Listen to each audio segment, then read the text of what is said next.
बिस्मिल्लाहिर्रहमानिर्रहीम। नाज़रीन, इसराइल और फ़लस्तीन की जंग के बाद दुनिया जो है वो दो खैमों में बट चुकी है और कहा यह जा रहा है कि ये एक तीसरी आलमी जंग होने जा रही है जो दुनिया का ख़ात्मा करेगी।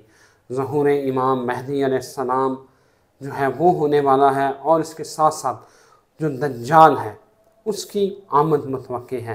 नाज़रीन, इस हवाले से कहा जाता है, रवायात में आता है कि दज्जाल जो है वो काना होगा और वो गधे पर बैठ के आएगा। इस हवाले से मेरे साथ मौजूद है उसामा अली साहब, एस्ट्रोलॉजर हैं, रिलीजियस स्कॉलर हैं। इनसे मैं पूछूंगा कि दज्जाल आखिर है क्या, उसके पास जो सुपर पावर्स होंगी क्या वो इंसानी शक्ल का होगा या टेक्नोलॉजी जो है जो कि दिन ब दिन बढ़ती जा रही है वो टेक्नोलॉजी की को मॉडर्न शक्ल होगा। इस हवाले से बात करते हैं। उसामा भाई, थैंक यू वेरी मच आपके वक्त का। उसामा भाई, सवाल बड़ा है। मैं जी मैंने सुन लिया। इसमें जो आपकी क्वेश्चन दो ग्रोहों में बंटने की पहले हम बात कर लें। बिल्कुल ठीक है। ये डेफिनेटली हिजबुल्लाह और हिजबुल शैतान ही अज़ल से अब तक रहेगा। बस हम धोखा खा के अपने आप को हिजबुल्लाह में समझ रहे होते हैं, हालांकि हम हिजबुल शैतान का पार्ट होते हैं। आज वो सिर्फ बेनकाब होंगे जो अपने आप को हिजबुल्लाह में बना के बैठे हुए हैं, वो असल में हिजबुल शैतान में निकलेंगे। इस टाइम जो भी शख्स आप हम फ़लस्तीन के लिए किसी भी ज़रिए से जो अल्लाह ने उसको इस्तिताअत दी है वॉइस नहीं उठा रहा, वो हिजबुल शैतान का पार्ट है, वो हिजबुल्लाह का पार्ट नहीं है। ये बेनकाब करने के लिए इवेंट हो रहा है आप सबको, हम सबको, और हम आप सब बेनकाब हो रहे हैं। देखें, अभी अमेरिका अगर हमें कोई फंड कर देता तो यही जिहाद फ़र्ज हो जाता। यही सारे मौलवी जैसे कहते हैं आपके गरम नज़र आते हैं, क्योंकि इस दफ़ा अमेरिका दूसरी साइड पे और पैसे कोई नहीं देने वाला हमें, तो ये जिहाद के फतवे नहीं आ रहे। वरना जैसे आपने देखा अफगान वॉर में या कश्मीर के इशूज़ में बड़े हमने जिहादी निकाले और सारा मतलब वो फतवे लगाए और चीज़ें की। अब अगर अल्लाह करे, मैं तो समझता हूँ हमारा ईमान अब इस टाइम रशिया और चाइना बचा सकते हैं कि किसी तरीके को फंड कर दें हमें, और हम जो है फिर मतलब नारे तकबीर करके और जिहाद वाजिब हो जाए और हमारी मस्जिदों में माहौल बन जाए और हम फ़लस्तीन के बच्चों के लिए जाके कुछ कर सकें। तो दुनिया तो सिर्फ एक्सपोज हो रही है, असल में बेनकाब होते जा रहे हैं आप हम कि हम किस गिरोह की, जहाँ अब यही तो पता चल रहा है कि किस गिरोह के असल में पैरोकार थे, क्योंकि मसला अब ज़िंदगी मौत का आया ना। तो अब हमने अपनी सिमतें मुतय्यन करनी थी और वो हमने दिखा दी। अब आ जाए कि जो नेक्स्ट आप बात कर रहे थे दज्जाल के मुतालिक। देखें, रिवायात में कोई इस्लाम को पता नहीं है, ऐसा समझ लिया गया है कि उसकी बातों में ना हकीकत नहीं होगी। उसको समझने के लिए ना बड़ा उल्टा होना पड़ेगा आपको। पहली बात तो ये है कि यहूदियों की कोई पायरेटेड रिवायात आप लोगों के दीन में भी घड़ी गई हैं। ये जो मरवान के मुतालिक है, जिसके वालिद को नबी पाक सल्लल्लाहु अलैहि वसल्लम ने वो उधर से इलाके से निकाला था और फिर ये बाद में आया, इनके जीविश कनेक्शंस थे, ये यहूदी थे साहब का। अब यहूदियों ने जो पंचर लगाने थे, जो आपके सारे मिर्ज़ा मोहम्मद अली साहब से भी आपने सुना है और भी कई लोग पीटते रहे कि जी बड़ी 9 लाख हदीसें घड़ी गई।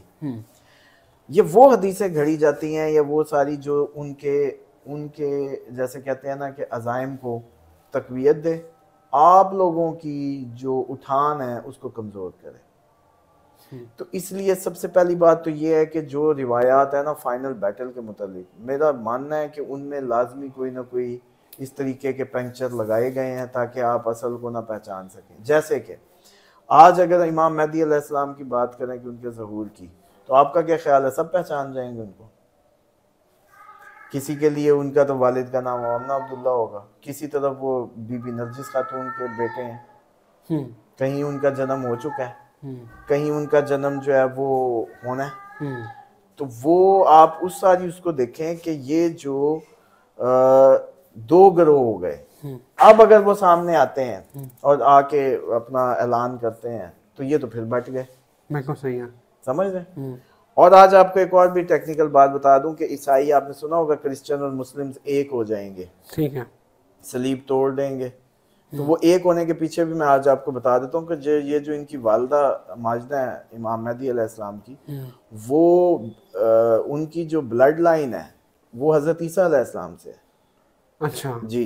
और हज़रत ईसा अलैहिस्सलाम ने ही उनको ख्वाब में आके, नबी पाक सल्लल्लाहु अलैहि वसल्लम और हज़रत ईसा अलैहिस्सलाम ख्वाब में थे मौजूद, ख्वाब में आए और उन्होंने इशारा किया कि आपका अक़द मेरे बेटे से होगा। और दोनों ख्वाब में आके आपको बताते हैं ये एक बादशाह की बेटी थी, इनका कहीं और अक़द होना था, तो ये फिर वहाँ से जाती हैं और इनकी एक पूरा ड्रामाई सिलसिला है कि ये ईरान तक कैसे पहुँची। ख़तों के ज़रिए हर बंदा आगे इंतज़ार कर रहा था, एक मालिक का निज़ाम था।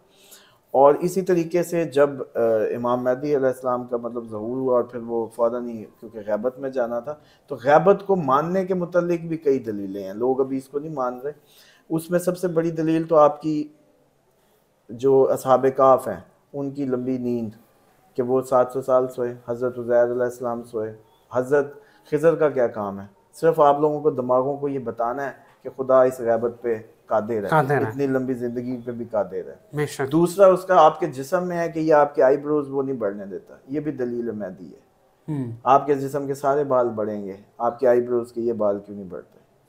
ये रोक के आपको बताया जाता है कि मैं जिधर चाहूँ, जितना चाहूँ, जैसा चाहूँ, वहीं उतना और वहीं कर सकता हूँ, कादिर मुतलक।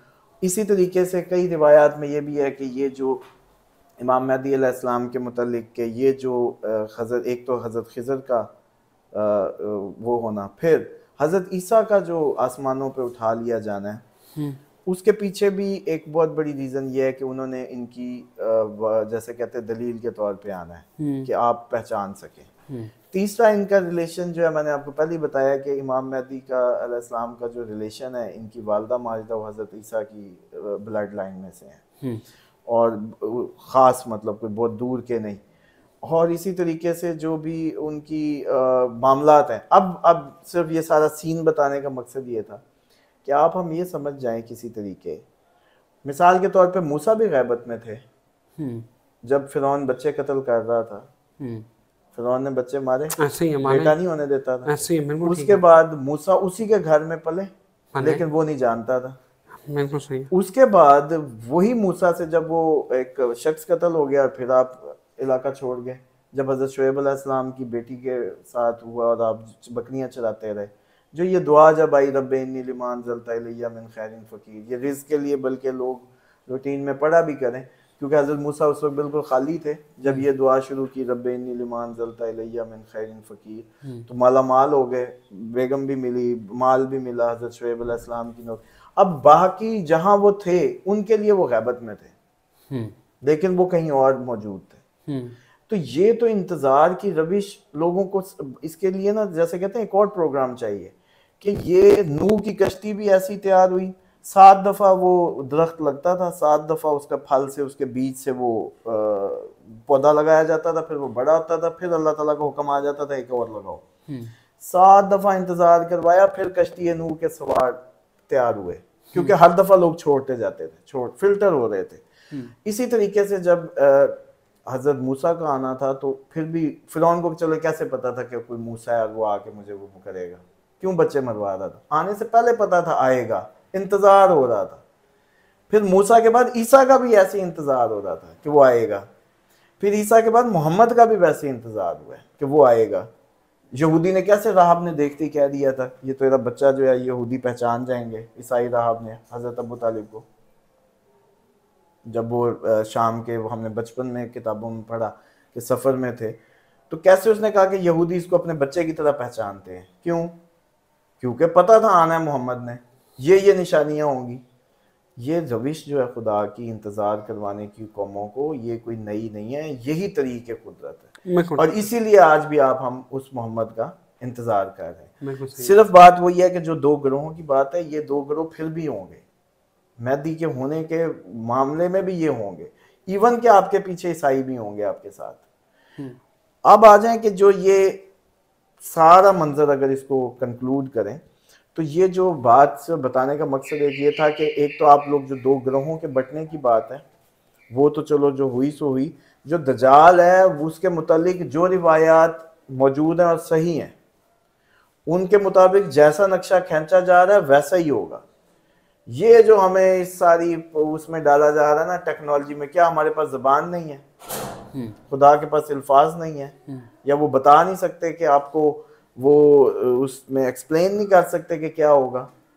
नबी पाक सल्लल्लाहु अलैहि वसल्लम क़यामत तक की पेशीनगोइयाँ कर गए, हर उस चीज़ का इल्म इस्लाम के पास है। इस्लाम को इतना वो जैसे कहते हैं ना कि बेज़ुबान नहीं है कि आप समझे कि उसको जहाज़ का नहीं पता था उस वक्त, या उसको ये नहीं पता। उन्होंने तो आगे तक की फोरकास्ट की थी, इंसान ये करेंगे, वो करेंगे। तो इसलिए अगर दज्जाल है, जो नक्शा है एज इट इज़, काना भी होगा, जिस्म भी रखेगा, और जिस तरह से उसकी फॉर्म है वो पूरा लीडिंग रोल होगा। क्योंकि इधर से भी उसके सामने जब हम देखते हैं तो एक इंसानी रूप में हज़रत इमाम महदी अलैहिस्सलाम, हज़रत ईसा अलैहिस्सलाम ये कमांड कर रहे हैं, तो जाहिर बात है सामने भी कोई इंसान ही होगा या शख्सियत ही होगी। निज़ाम तो वैसे ही सर शुरू से ये चला आ रहा है कि कोई नया निज़ाम है। हाँ। मतलब हर नबी शहीद किया गया है। बताएं ना, बनी इसराइल तो मशहूर ही नबियों के कातिलों के तौर पे हैं। इन्होंने हर नबी, और नबी पाक सल्लल्लाहु अलैहि वसल्लम को भी यहूदिया का जहर दिया गया। ये तो अभी शहादत ही मुंताज़ा है कि इस पर बात नहीं होती कि उस जहर के असर से आप कितना अर्सा उस तकलीफ में रहे। तो वो किसने दिया था? यहूदिया ने दिया था। आपने भी सुना होगा, आम लोगों को मतलब पता है। तो ये यहूदी बड़े पुराने मतलब नबियों के किलर्स वो चले आ रहे हैं। तो निज़ाम बहुत पहले से चला आ रहा है एक एंटी वो। तो इसमें मैं समझता हूँ कि वो कंफ्यूज होने की बात नहीं, कंफ्यूज किया जाता है। वो सिस्टम होगा, वो ये होगा। अभी क्यों इधर लफ्ज नहीं है, या अरबी तर्जमा करने वालों के पास अल्फाज नहीं है, या आप अपने जद्दों को, या अपने जो कायनात के असल मालिक है, हमारे नबी पाक सल्लल्लाहु अलैहि वसल्लम की हस्ती जो है, वो असल में उनकी शनाख्त नहीं है सही लोगों को। वजह खलकत कायनात जब कहते हैं, ये तो किसी दिन इस पे भी प्रोग्राम करें कि ये अभी ख़त्म नबूवत और इस तरह के इश्यूज पे बातें हो रही हैं, इस पे फिरके बन रहे हैं। अव्वल मानते हो कि नहीं मानते, इस पे बात होनी चाहिए कि नबी पाक सल्लल्लाहु अलैहि वसल्लम की ज़ात मुबारका को अव्वल खलकत मानते हो कि नहीं मानते, इस पे फिरके निकलेंगे, इसमें गंद निकलेगा, आपको पता चलेगा कि वो नबी जिसके दीदार, जिसकी इमामत में तमाम अंबिया हैं, जिनकी शहादत और उसकी गवाही देने के लिए तमाम अंबिया हैं, उस नबी को आप क्या समझ रहे हैं कि उसको ये लफ्ज़ नहीं आएंगे कि वो टेक्नोलॉजिकल घोड़े को नहीं एक्सप्लेन कर सके? बिल्कुल ठीक है। ये हमारी अपनी जो दरमियान में कम इल्म उलमा या दरमियान में इस तरह के लोग हैं, वो इस सारी चीज़ों को कोई कपड़े नहीं पहना पा रहे या उसको एक्सप्लेन नहीं कर पा रहे। कोई ऐसा चक्कर नहीं है। गधा, आपको क्या पता गधे में पावर कितनी है? आपको पता चले आज नाज़रीन को इतनी नहीं, पर उसमें तो ये गधे की दूध चेक करें कितने किलो मिल रहा है, कैसे डॉलर मिल रहा है, उसकी चीज़ कैसे मिल रही है। आपका दुनिया का महंगा तरीन दूध, महंगा तरीन चीज़ गधे का है। इमरान खान के दौर में केपी के गवर्नमेंट ने गधों की पहली बार फार्मिंग शुरू कर दी प्रॉपर सरकारी सतह पे। द मोस्ट एक्सपेंसिव थिंग, हमारे वो खोते भी कहे कि गलियों में रुलते फिर रहे हैं। तो वो मोस्ट पावरफुल है, गोरा उसको बड़ा महंगा करके अपने बच्चों को गधा का दूध पिला रहा है, आपको नहीं पता। तो इसलिए ये ना सोचें कि आप लोगों से कुछ चीज़ें नज़र से ओझल हैं तो दुनिया में कुछ हो ही नहीं रहा। आपको अब इसलिए कि आप, क्योंकि आपको गधे की अहमियत का अंदाज़ा नहीं हो रहा ना, तो मुझे लगता है कि आपको उसका दजाल का गधे पे बैठना समझ नहीं आ रहा।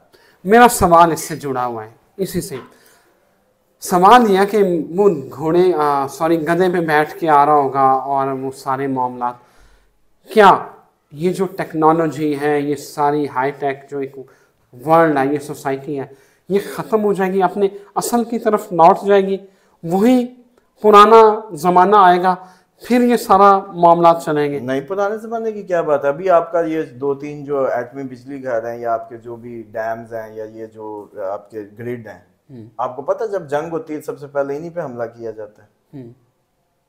जंग में सबसे पहले मतलब हाँ, आपके जो रिएक्टर्स हैं, आपके सबसे नहीं, न्यूक्लियर से पहले आपके सीधे ग्रिड स्टेशन उड़ाए जाते हैं, लाइट आपके। हाँ जी, ताकि आपका बिल्कुल जो है ना बिजली का निजाम, जैसे ही बिजली बंद होती है कहानी आपकी सारी पूरी हो जाती है। आपका मोबाइल गया, खंबे ने सिग्नल उठाने, फिर जनरेटर कितने, एक दिन चल जाएगा, 2 दिन चल जाएगा, ठीक है। उसके बाद आपकी जितनी मवासलाती निज़ाम है वो गया, टेक्नोलॉजी जीरो हो गई। तो ये तो आम सी जंग में हो जाए तो यही होना है। तो आप इसको क्यों ऐसा सोच रहे हैं कुछ ऐसा हो जाएगा कि ओल्ड एज बन जाएगी? नहीं, ये जंग है, पूरी दुनिया में जंगें हो रही होंगी। और एक और बड़ी बात क्लियर समझ लें, इस्लाम कोई जंग को सपोर्ट नहीं करता। ये लोगों का बड़ा गलत कॉन्सेप्ट है। मैं कहता हूं इस्लाम सलामती है, अस्सलाम वालेकुम हमारा नारा है। जो सलामती नहीं भेजता वो मुनाफिक है। मैं कहता हूँ आप पे सलाम हो, किस तरह सलामती हो? मेरी ज़बान से, मेरे किरदार से, मेरे अमल से, जिस्मानी, रूहानी, नफ्सियाती तमाम सलामतियाँ आपके लिए। मैं चाहता हूँ कि मेरी तरफ से भी, पूरी दुनिया की तरफ से भी आपको। अब हम कहते हैं कि सलामती के दीन में आ जाओ, सलामती के तरीक़ेकार में आ जाओ, तुम भी सलामत रहो, मैं भी सलामत रहूँ। जंग तो इसमें है ही नहीं। हाँ, अब इस सलामती को कोई दरम बरम करे तो ये इस क्लब के हम 150 मेंबर हों और इसके हमने रूल रखे हों कि भाई तुम हमारे भाई हो, रिश्तेदार हो, तुम्हें तकलीफ़ हमें तकलीफ़, तुम्हारे घर मैं सालन भी भेजूँ, तुम्हारे मामलात ख़राब हो तो मदद भी करूँ, तुम्हारा चूल्हे की फ़िक्र करूँ, तुम चले जाओ तो तुम्हारे बच्चों की, यतीमों की माल खाते हैं। वो ये नहीं था यतीमों का माल कि मैं अपने यतीम का माल खाऊंगा या मेरे कोई भाई का बेटा यतीम। मेरे माल में यतीमों का हिस्सा है, वो जो खाएगा दोज़ख की आग भरेगा, ये है कुरान। वो मैं आप इस क्लब में आपको वो यतीमों का वो भी दे रहा हूँ, शेल्टर। इस पैकेज में मैं आपकी, जैसे कहते हैं ना कि आपकी, कहता हूँ गाली भी ना दे भी कोई इसको, मैं इस पैकेज में आपको कह रहा हूँ ऊंची आवाज़ से आपसे कोई मुखातिब ना हो, मैं कह रहा हूँ आपको कोई बुरे अलकाब ना दे, मैं कह रहा हूँ कोई नेगेटिव ना करे, मैं आपकी मुकम्मल, फिर मैं कह रहा हूँ कि आप पे दौलत पे, जो ज़मीनी रिसोर्सेज हैं उन पे आपका कुली हक है, equally. The equal distribution of wealth असल में प्रॉब्लम है, जो इस्लाम इनके गलों से नहीं उतरा ना, यहाँ मौत पड़ गई सारे फिरकों को। कोई इस टाइम फिरका मौजूद नहीं है जो इसको बांगे दोहल कह सके कि भाई दुनिया परस्ती तो चाहिए ही नहीं, इस्लाम तो मानता ही नहीं है इसको।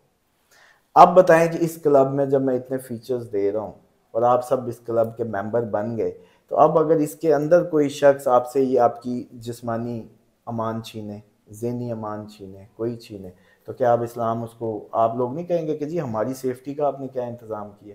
ये वो इंतज़ाम है कि भाई इसको सजा दो, पुनिशन, समझ लें। इसी उसके तहत जो, जब वो निज़ाम, जो वक्त होगा उस पर जंगें हो रही होंगी, इमाम महदी को जंग करने नहीं आ रहे, जंगों को ख़त्म करने आ रहे हैं, लाइन ड्रॉ करने आ रहे हैं और आपकी वो बात को पूरा करने आ रहे हैं जिससे आपने प्रोग्राम शुरू किया कि 2 गिरोह, 2 खैमे। वो जैसे ही आएंगे 2 खैमे डिफाइन हो जाएंगे, प्रॉपर हो जाए। अच्छा, अभी फलस्तीन से हल्की सी झलक आई है आपको, जिस दिन वो आ गए उस दिन प्रॉपर 2 खैमे नजर आ जाएंगे पूरी दुनिया में, प्रॉपर। ये मकसद है कि आके उन्होंने जंगों को वाइंड अप करना है, आप लोगों को मंतकी डायरेक्शंस देनी है, वरना आपको पता नहीं होगा आप क्यों लड़ रहे हैं, उसको पता नहीं होगा वो क्यों लड़ रहा है, कौन किस साइड पे है। उन्होंने साइड मुतय्यन कर देनी है और अमन कायम करना है। ये भी बड़ा हमारे, मेरे मुंह से सुनते हैं हमारे स्कॉलर्स की, और जो पिछली खिदमात है माशाल्लाह, वो इतनी की काबिलियतें थी कि इस्लाम का मतलब सलामती है, और हमारी उसको एक्सप्लेन ही नहीं दुनिया को हम कर सके कि हम हैं क्या। तो इस वजह से मैं समझता हूँ कि वो जंगों को ख़त्म करने आएंगे, इस बात को समझे आप।